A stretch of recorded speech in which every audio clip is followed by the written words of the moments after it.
Welcome back to MitchCraft. Grab your tea, your coffee, your emotional support coping mechanism, whatever currently keeps you from biting strangers in public. Because today we're asking a question that feels increasingly unavoidable. Why does the LGBT acronym now look like someone lost a fight with a keyboard? Let's talk about it. MitchCraft Online, come on in, join the talk, let's begin. Remember when it was just LGB? Simple, understandable, a movement centered around sexual orientation. Then came LGBT, then LGBTQ, then LGBTQIA+. Then apparently activists discovered downloadable content and decided the acronym needed expansion packs. Now we have things like MMIWG to lgbtqia+ floating around. Geez, that's a mouthful. At this point, the acronym looks less like a civil rights movement and more like the password requirements for online banking. But beneath the joke is a serious question. At what point does inclusion become incoherence? Because if an acronym can keep absorbing new identities, new categories, new causes, new political issues every few months, eventually it stops clarifying anything. It stops describing a movement. It starts functioning as a vague ideological umbrella for anyone considered adjacent to marginalization. That may feel inclusive, but it also raises an uncomfortable possibility. When everything belongs under one banner, that banner eventually stops meaning anything at all. To understand why people are increasingly skeptical of the acronym's expansion, you have to understand what the movement originally represented. At its core, the early gay rights movement was about sexual orientation, who you are romantically or sexually attracted to. That's it. Lesbian, gay, bisexual, LGB. 3 categories built around attraction. The logic was simple. Adults should not be discriminated against because of who they love. That was a coherent political cause. It had definable boundaries. It had measurable goals. It had legal and social objectives people could understand. Then over time the movement expanded, and this is where the conceptual lines began to blur. Because the addition of T for transgender introduced a fundamentally different category, not sexual orientation, not attraction, identity, specifically gender identity. And whether people support transgender rights broadly or not, one thing should be obvious. Being gay and being transgender are not the same thing. One concerns who you are attracted to, the other concerns how you identify or experience yourself. Those are categorically different concepts. One is outward attraction, one is inward identity. And once those distinct concepts were merged into one political coalition, the movement changed, not just in size, in nature. One of the strangest developments in modern discourse is how often these concepts get treated as interchangeable when they are simply not. So let's define them properly. Sex refers to biological classification based on reproductive anatomy, chromosomes, and developmental biology. Sexual orientation refers to who you are attracted to. Gender identity refers to an individual's internal sense of self in relation to gender categories. Whatever your politics may be, those are not synonyms. And this matters because modern activist rhetoric increasingly treats disagreement with gender identity claims as though it were automatically equivalent to opposing gay rights. But those are not the same debate. You can support equal treatment for gay people while still having questions about gender ideology. You can support dignity for trans individuals while disputing certain ideological claims about sex, language, or policy.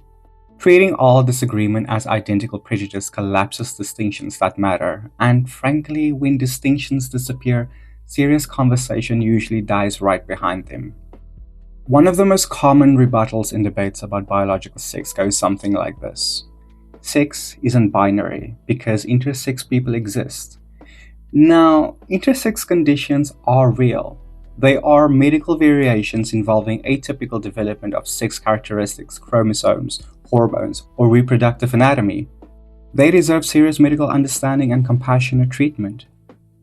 But what intersex conditions do not do is erase the existence of biological sex categories, because rare developmental anomalies do not invalidate the broader rule. A person born with one arm does not prove humans are not a two-armed species. A person born with atypical sexual development does not prove sex itself is meaningless or infinitely fluid. Intersex is not a third sex. Get it together.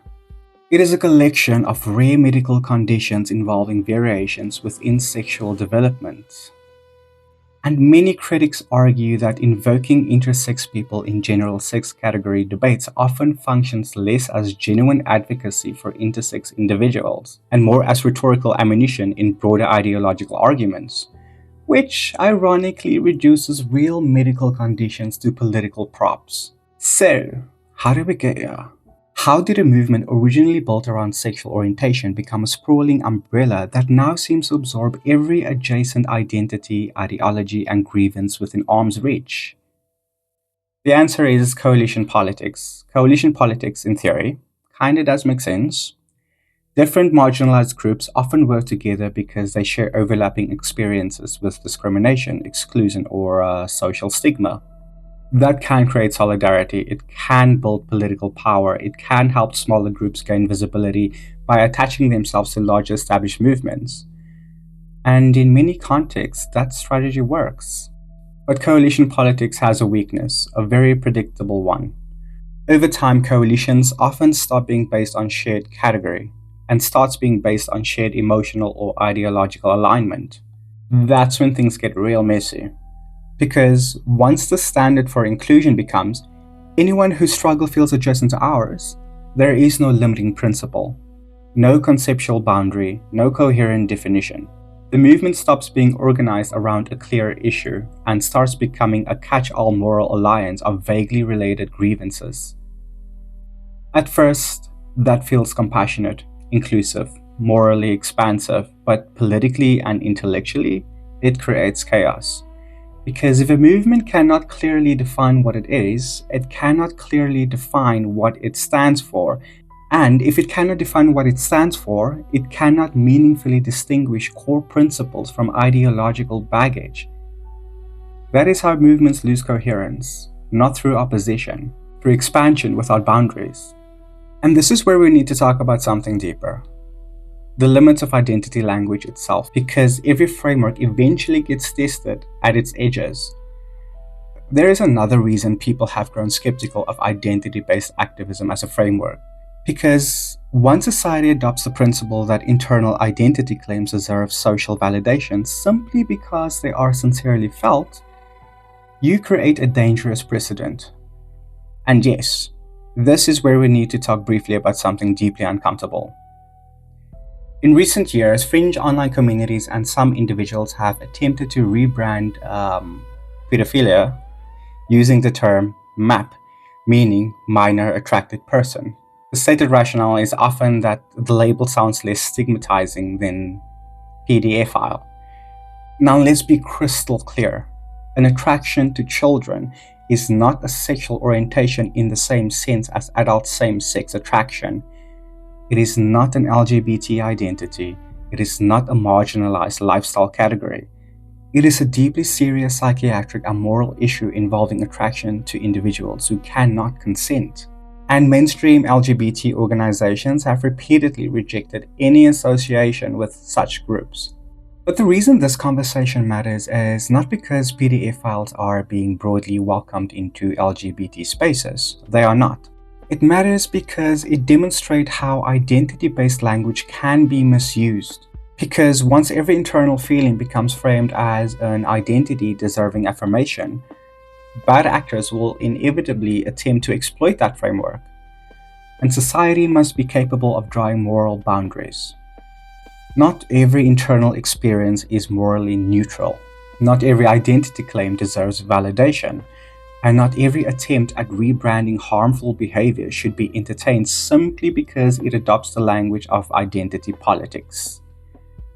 Compassion and moral clarity are not opposites. You can recognize that someone may struggle with deeply disordered impulses while still saying firmly and without apology, no.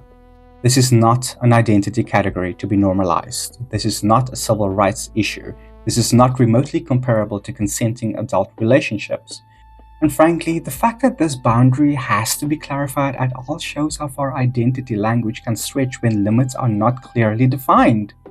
Which brings us to the latest expansion, MMIWG, Missing and Murdered Indigenous Women and Girls. Let's be absolutely clear here. This is a real issue, a tragic one. In countries like Canada and the United States, Indigenous women are disproportionately affected by violence, disappearances, trafficking, and homicide. This is not symbolic oppression. This is not abstract theory. This is a brutal and measurable crisis. Which is exactly why many people find it so strange, even offensive, that it is now being folded into an acronym historically associated with sexuality and gender identity. Because MMIWG is not a sexual orientation. It is not a gender identity. It is not even conceptually related in category. It is a criminal justice and social vulnerability issue rooted in race, poverty, institutional neglect, and historical marginalization. So what exactly is the argument for just throwing it onto the LGBT acronym? The logic appears to be, these are marginalized people, therefore they belong under the same activist umbrella. That isn't categorization, that is ideological bundling. And ideological bundling often harms the very issues they claim to elevate. Because when you take a highly specific crisis and fold it into an unrelated mega acronym, you do not necessarily raise awareness, sometimes you dilute it. You turn a serious standalone issue into another attachment on an activist brand. And that raises an uncomfortable possibility. Is this about helping Indigenous women or about expanding the symbolic reach of political coalition?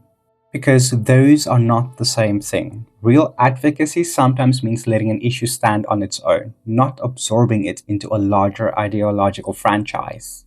This is where we need to talk about something movements absolutely hate admitting: brand dilution. Yes, social movements have brands now. Everything is branding. We live in hell. But a movement's power comes partly from clarity. People need to know what it represents, who it advocates for, what its goals are, what its boundaries are. And the broader, vaguer, and more bloated a movement becomes, the weaker that clarity gets. And when clarity disappears, public trust usually follows it out the door.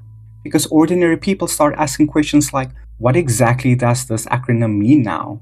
What beliefs am I expected to affirm if I support this? Where does this movement begin and end?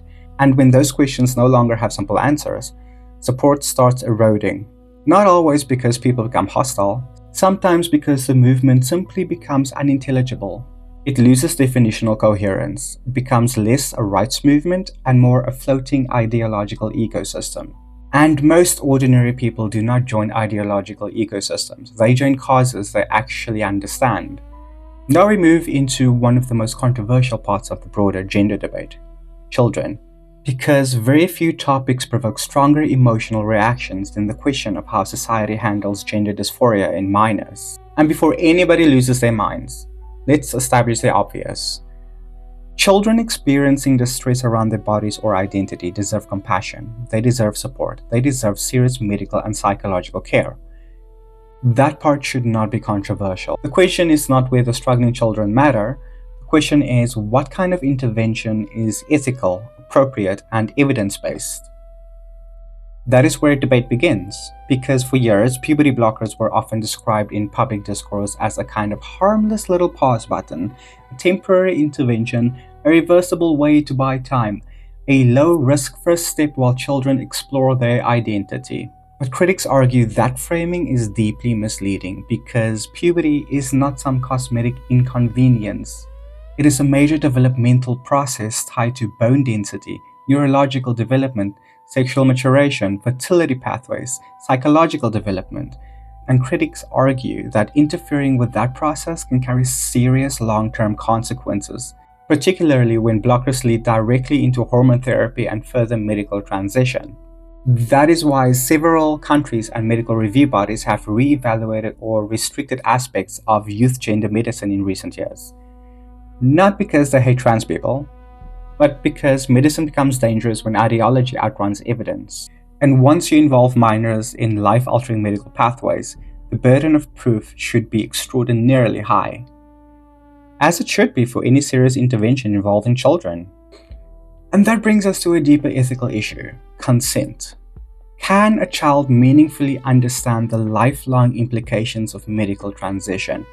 Can a 12-year-old fully comprehend potential infertility, sexual dysfunction, loss of reproductive capacity, permanent bodily changes, future regrets? Some argue yes, with proper guidance.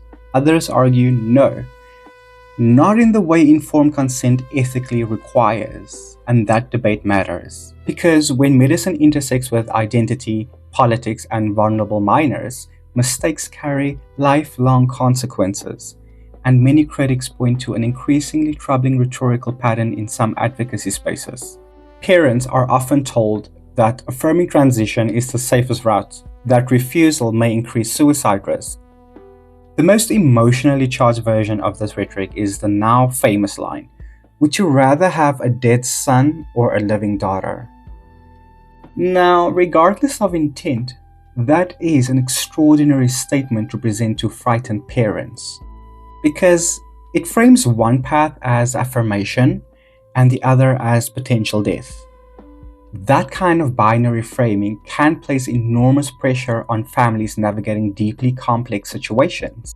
And critics argue that messaging like that can short-circuit genuine informed decision-making, because fear is a terrible environment for consent.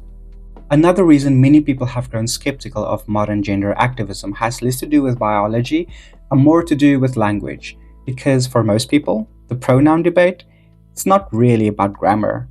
It's about compelled belief. Supporters of expanded pronoun usage often frame the issue as simple courtesy. And in many everyday situations, that is how people treat it. If someone asks politely to be referred to in a certain way, many people do comply out of basic social respect. Fair enough, but the controversy begins when courtesy stops feeling optional and starts feeling compulsory. Because increasingly, in some institutions, workplaces, universities, and online spaces, the expectation is not merely that you be respectful, it is that you affirm a specific ideological understanding of gender through language. And for many, that crosses an important line, because there is a difference between be polite and you must verbally affirm beliefs you may not hold. That is where the argument shifts from manners to compelled speech, and history shows us something very important. People do not react well when institutions attempt to police language in service of ideology, especially when the ideological claims themselves remain contested. Because once language becomes mandatory affirmation, disagreement is no longer disagreement, it becomes punishable dissent. And that is precisely why the pronoun debate became so much bigger than pronouns. It became a proxy battle over whether society can compel ideological speech under the banner of inclusion. Now let's talk about the strangest tensions modern gender politics has produced. Dating, or more specifically, the increasingly controversial claim that refusing to date a trans person may be rooted in prejudice. This debate exists because modern activist rhetoric often asks people to treat identity as the defining factor in attraction. If someone identifies as a woman, they are a woman. If someone identifies as a man, they are a man. And therefore, the logic goes, rejecting them based on sex anatomy may be exclusionary.